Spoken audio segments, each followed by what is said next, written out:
I see a lot of black limousines over here today. That means some politician is around here, and I'm just in the mood for assassination. Today I will use micro 4/3 caliber with 100 to 400 millimeter long lens.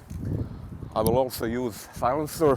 I'm not kidding, there is really a silent mode on this camera, but after this I think they should rename it to assassin mode, not silent mode. So let's see. I actually don't know which politician is here today, but between us, does it really matter?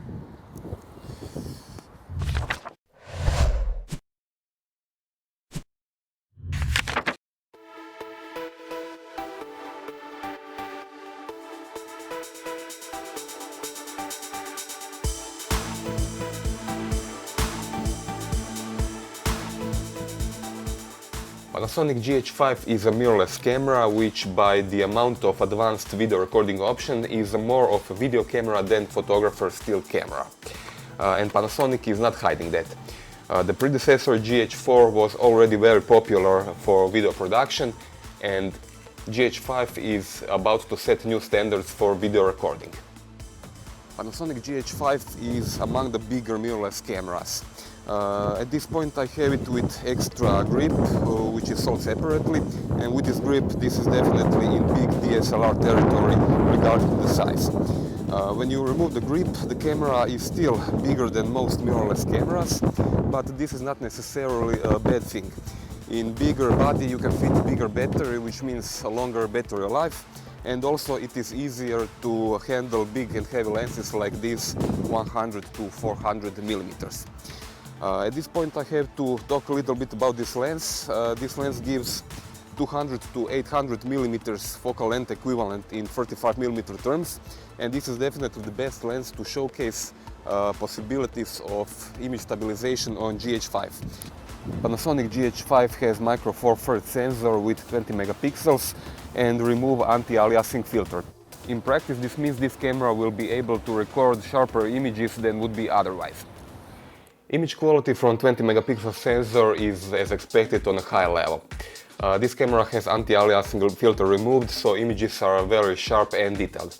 Also, color rendering is better than compared to previous GH4 camera, which in my opinion had all the colors a bit moved to yellowish greenish cast. From GH5 colors are much more natural and similar to Canon camera, which I use on a daily basis.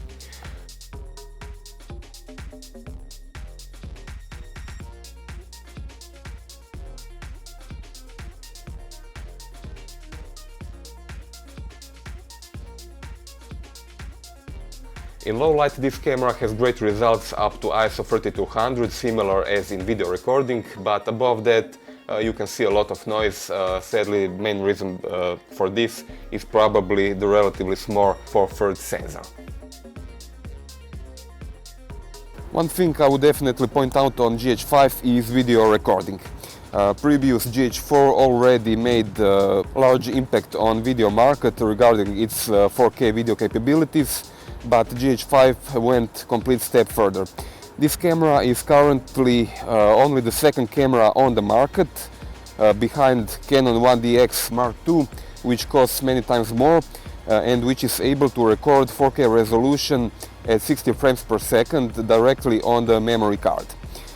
Also, this camera has a lot of built-in advanced functions for video. It would take me maybe half an hour to show you all of them. Everything is inside. Zebra, peaking, log profiles and so on. I will only say this is the only camera on the market which offers this attachment, which has two XLR inputs and offers audio recording up to 96 kHz 24-bit, which goes deep into professional territory. This camera is definitely the most advanced camera for recording video on the market. In fact, GH5 is more of a video camera than the photography camera. Video quality is first grade. All the details, colors and smoothness of video at 60 frames per second is phenomenal.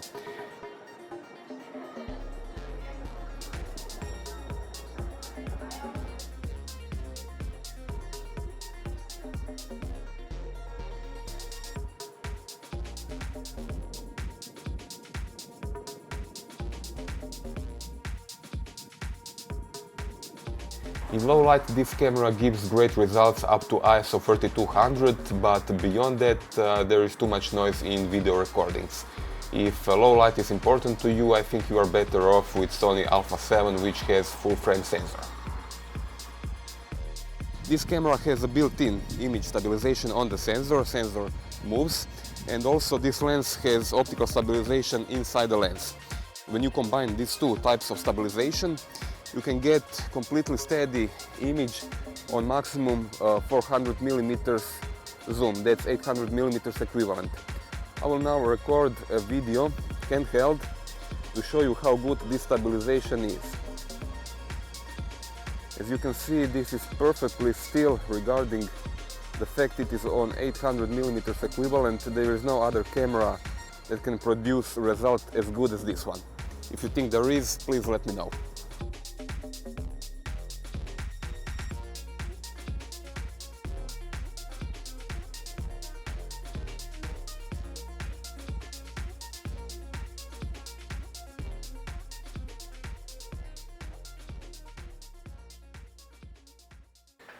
I need to point out this is probably the only camera on the market which has video recording length removed from the camera.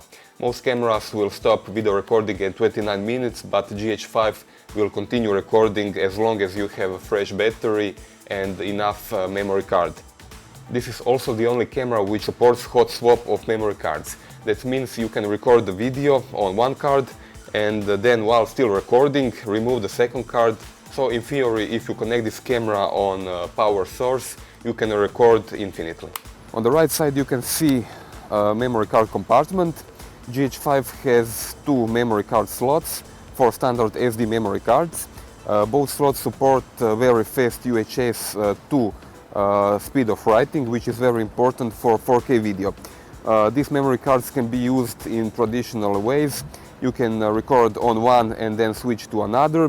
You can simultaneously record on two memory cards for backup, or the camera can record videos on one card and photos on the second one.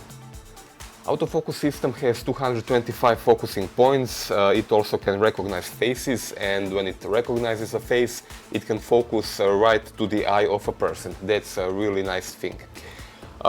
This camera can shoot up to 9 frames per second using autofocus. That's very good for bird or wildlife photography.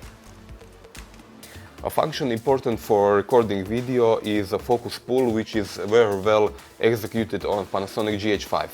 As you can see, you can preset up to 3 focus points and then move focus from one to another as you wish. LCD screen has 3.2 inches diagonal and it has very high 1.6 million dots. Viewing quality is perfect, viewing angles are absolutely perfect, and also the screen is completely visible in daylight right now, as you can see. Screen also has touch interface which works very good. It supports multi-touch, of course, and the best thing about this LCD is the articulation, which can be articulated all the way to the front, so I can see myself while I am filming, which is great for YouTube videos or video logs. The speed at which the camera transfers image from LCD to electronic viewfinder is probably the best on the market. As you can see, it takes only maybe half a second to change the image. That's currently a record. Ergonomics is great. This camera has a very well shaped grip covered with rubber, and all the controls are on ergonomically familiar places as I used to on GH4. If you've seen some of my other reviews, you know that I like when you can reassign functions on the camera. Most other cameras can reassign from, let's say, 3 to maybe 6 controls on the camera. Do you know how much a Panasonic GH5 can reassign? 15. I think that's currently a record. On the bottom you can see memory card compartment. The battery is very big and strong unit, lithium with 1800 mAh. Sadly, it gives a little bit less working time than GH4, since the camera has a stronger processor and higher bitrate video recording. But in real life I can say it provides around 500, maybe even 600 shots from a single charge, what is longer than all the other mirrorless cameras on the market. So Panasonic did a very good job on that regard. Wi-Fi and Bluetooth connectivity are also built in. It is very easy to connect this camera to a smartphone or a tablet with Panasonic application, and you can control all the camera functions using your smartphone. One thing I found missing compared to previous GH4, and that is a built-in pop-up flash. Obviously Panasonic decided this level of camera doesn't need a built-in flash.